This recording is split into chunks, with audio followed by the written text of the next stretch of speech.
Bom, pessoal, continuando, vimos aí a última parte sobre tipos de dados, outros tipos, né, sobre as estruturas. É, Aqui ainda temos outros exemplos, no qual temos outros tipos de estruturas. Esse aqui é o type, estado atual, inicialização, executando, repouso, falha, recebe, repouso. Isso daqui, pessoal, é tipo uma máquina de estados, também muito importante, interessante de se ver aí em CLP. Type, histórico de pressão, caldeira e tipo que é um, um histórico, né, de armazenamento no vetor. Também temos aqui a tensão do motor inteiro, que é justamente a variação, né, dessa tensão. Lembrando lá que a parte analógica, não sei se vocês recordam, mas basicamente esses níveis de tensão, né? Tem nível inferior e nível superior. Bom, ainda em tipos de dados, temos aí endereçamento simbólico, que no caso, pessoal, é basicamente a variável, né? O nome da variável. O identificador simbólico consiste nos itens descritos a seguir: letras maiúsculas ou minúsculas, dígitos de 0 a 9 e o símbolo sublinhado. Então, pessoal, basicamente esses são os caracteres, né, e números, e até esse símbolo aqui, que é o sublinhado, né, que você pode utilizar para fazer, colocar os nomes das variáveis aí. Então, o identificador deve começar com uma letra ou sublinhado. Não se podem utilizar dois ou mais caracteres sublinhados consecutivos. Não são permitidos espaços em branco. As letras maiúsculas ou minúsculas têm o mesmo significado, ou seja, pessoal, elas não são case sensitive, né? Elas não são baseadas aí na numeração, no caso, que é da mesma forma que acontece lá no microcontrolador com Arduino e com o C, né? Lembrem lá da tabela ASCII, em que as linguagens elas são baseadas, né? Cada número, por exemplo, o caractere A minúsculo, o número dele é diferente do caractere A maiúsculo, tem a ver com a tabela ASCII. Se não recordam, deem uma olhada que é interessante, é importante que vocês saibam esses conceitos para não cometerem erros aí em outras linguagens, né? Lembrando que nesse caso aqui, tanto faz a letra C maiúscula ou minúscula, o significado vai ser o mesmo. E aqui temos os exemplos, né? Motor, underline, underline ligado, motor, underline ligado, onde apenas as primeiras letras são maiúsculas, e motor, underline ligado, todas as letras são minúsculas. E elas representam o mesmo objeto, a mesma variável. Elas não são case sensitives. Vou até sublinhar aqui para vocês não esquecerem. Mas, dependendo da linguagem de programação, vocês têm que prestar atenção nisso, né? Lembrando aí que é, em menos de 3 meses, né, nós vimos aí, começamos com o Visual G, depois linguagem C, vimos o Arduino, que é um C misturado com C++ e outras linguagens, e agora estamos vendo CLP, ou seja, 4 linguagens de programação. Eu espero que vocês continuem aprendendo outras linguagens que são interessantes, né, de ser aprendida, para você não ficar parado no tempo. Apesar de que em CLP, né, acredito que nós vamos. Acredito que essas linguagens são suficientes para iniciar, para aprender, né? Mas continuem estudando aí.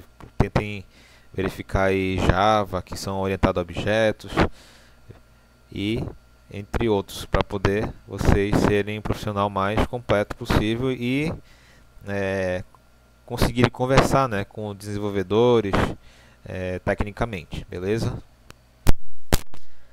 Bom, ainda em endereçamento simbólico, temos aqui exemplos de identificadores inválidos, né? Como foi mencionado lá em alguns pontos. Esse identificador não pode começar, pessoal, é, com, com, let,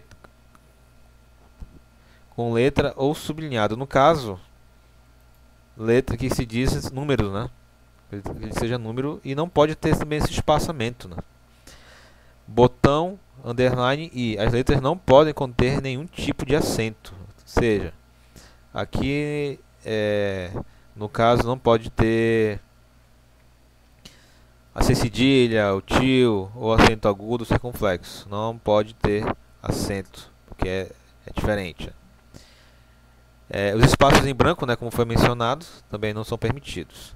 Além do mais, os identificadores não podem ser os mesmos nomes das palavras-chave previstas na norma, que são essas aqui, pessoal. A gente vai verificar aqui ainda, mas tem algumas palavras que são da própria. Bom, ainda em tipo de dados, na declaração de variáveis, vemos aqui que todas as variáveis a serem utilizadas pelas unidades organizacionais devem ser definidas no início delas. Veremos aí mais exemplos daqui a pouco, né? Mas lembre lá que unidades organizacionais são as partes lá dos tipos, né, que o CLP possui, né? Que são programas,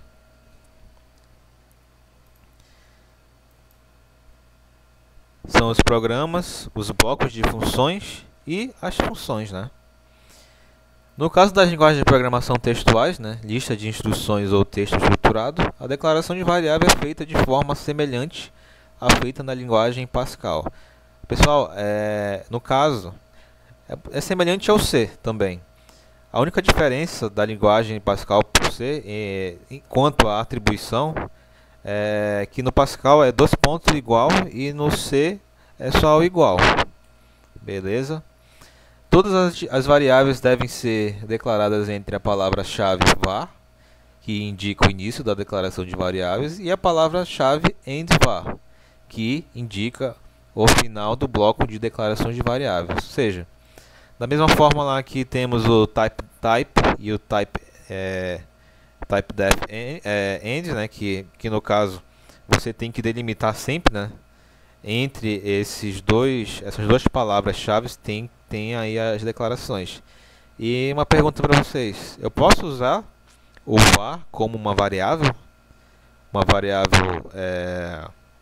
temporária? Não, né? Lembrem lá que no último slide vimos que não podemos utilizar como variáveis a palavras já utilizadas pela estrutura, né? Pelo programa aqui. E temos aqui, eu acho que temos exemplos aqui, tá aqui. Temos alguns exemplos aqui, né, de declaração de variáveis, que no caso aqui temos aqui apresentando variável e aqui o fim da declaração de variáveis. E eu falei uma besteira para vocês, no caso é só 2 pontos, né? O que eu falei que era 2 pontos igual é a atribuição, beleza? Aqui no caso temos a declaração de variável da temperatura, que é do tipo inteiro. Aqui temos a declaração da variável automática ou manual, que é do tipo booleano, ou seja, pode ser 0 automático e 1 manual ou vice-versa, né? O importante aqui vai ter só 2 estados.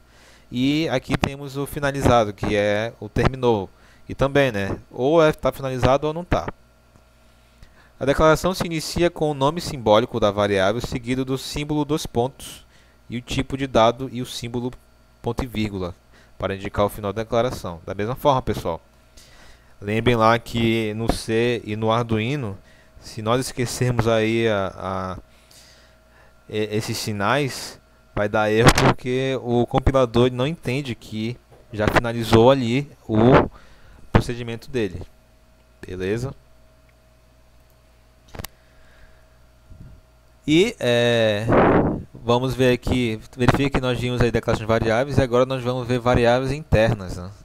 Frequentemente é necessário armazenar resultados intermediários que não necessitam ser reconhecidos externamente, ou seja, são as variáveis internas, né?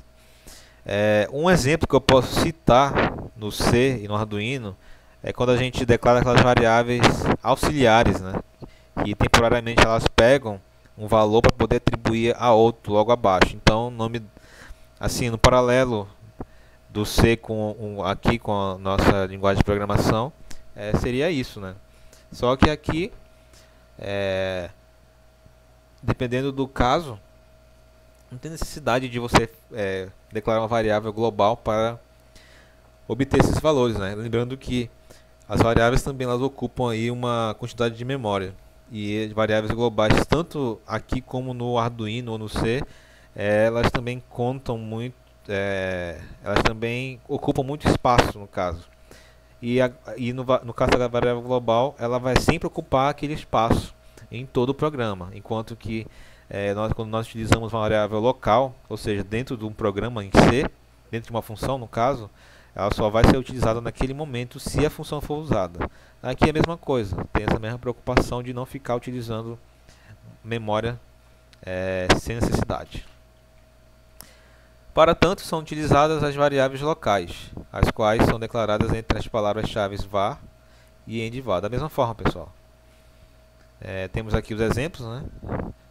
No caso, você utiliza isso daí da mesma forma que nós utilizamos lá no C, né? Quando nós fizemos lá funções no Arduino, a gente não declara muitas vezes as variáveis globais. Nós só fazemos dentro das funções. Beleza? Da mesma forma acontece aqui. Tipos de dados variáveis de entrada. São alimentadas externamente por uma unidade organizacional. Lembre que a unidade organizacional são os programas, as funções e os blocos de funções. Vocês sempre tem que estar com isso aqui em mente, pessoal. Quando falar em unidade organizacional, lembre dessas três tipos, né? Que inclusive foi o testezinho de ontem. Beleza? Por exemplo, um bloco funcional, que é uma das unidades organizacionais, né? Devem ser declaradas entre as palavras-chave var, input, provavelmente está errado aqui, pessoal, desculpem. Aqui é um var, input, eu acho que isso daqui sai. Eu vou colocar que nem aqui, está aqui no exemplo, ó, var input e endvar, conforme o exemplo a seguir, que está aqui. No caso, temos aqui a entrada int, valor de entrada. Lembrem que no CLP temos aí a entrada, a saída e a memória. As três são utilizadas e cada uma tem uma letra de início. Por isso que temos aqui variáveis de entrada, variáveis de saída, entre outras. Agora vamos para a variável de saída, né? São as variáveis de saída de uma unidade organizacional e fornecem valores que serão transferidos para um dispositivo externo. São utilizadas por programas e blocos de funções. Um exemplo de declaração é feito a seguir. Var output, que em inglês é variável de saída, resultado, tipo inteiro, e endvar, né, que é o final da atribuição da variável. Né? Lembrem que tem essa estrutura, pessoal, porque o CLP ele tem aquele processo, né? Tem as entradas, processamento e as saídas. Beleza? E aqui temos as variáveis de entrada e saída, né? O valor de uma variável de entrada e de saída pode tanto receber quanto enviar um valor a outras unidades organizacionais. Então, temos aqui esse exemplo, né? Que a estrutura vai ser var in out, valor inteiro, e endvar. Beleza? Verifiquem que o final da variável basicamente sempre vai ser a mesma, né? Endvar e endvar. Mas somente o início que vai ser diferente, né? Beleza? Continuando, né? As variáveis anteriormente especificadas são do tipo local e só podem ser utilizadas dentro da unidade em que foram declaradas. Na mesma situação, eu tenho uma função que transforma de inteiro para hexadecimal. Eu só vou ter uma variável local e vai ser utilizada somente para aquilo.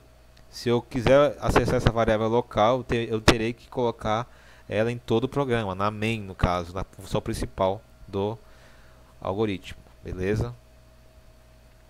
Essas podem existir repetidamente em diferentes unidades organizacionais, ou seja, vão ser variáveis locais e independentes no caso, não vai interferir uma na outra, beleza? Ainda, né, com variáveis de entrada e saída, uma variável também pode ser declarada para ser visível globalmente, né, como eu estava comentando, ou seja, todas as funções vão enxergá-la. A declaração é feita de maneira semelhante, agora utilizando as palavras-chave var global e var external. Um exemplo que temos aqui, var global, temperatura, temperatura, nome da variável, e é do tipo real. Beleza? As variáveis externas são declaradas dentro das unidades organizacionais e permitem o acesso às variáveis globais declaradas em outras unidades. Exemplo, variável var external, temperatura real, end var. Ou seja, pessoal, por exemplo, você pode colocar ela como global, né, como foi feito lá, como foi mostrado no slide anterior. Só que aí você coloca lá, por exemplo, na função principal, no início de todas as funções, você pode colocar a variável global. Ou você pode colocar a variável externa, variável externo, num bloco de funções ou numa função.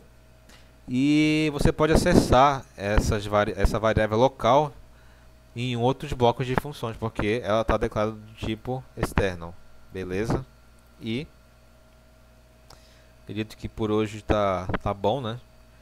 Foram muitos conceitos, como eu já comentado, né, são semelhantes aí ao início do lógica de programação, que a gente viu muito conceito, a gente viu muitos procedimentos e da mesma forma, e em qualquer outra linguagem você vai ter que fazer esse passo a passo sempre. Você vai ter que verificar aí como funciona mais ou menos e começar a treinar aí com simuladores, com ferramentas aí para praticar, beleza?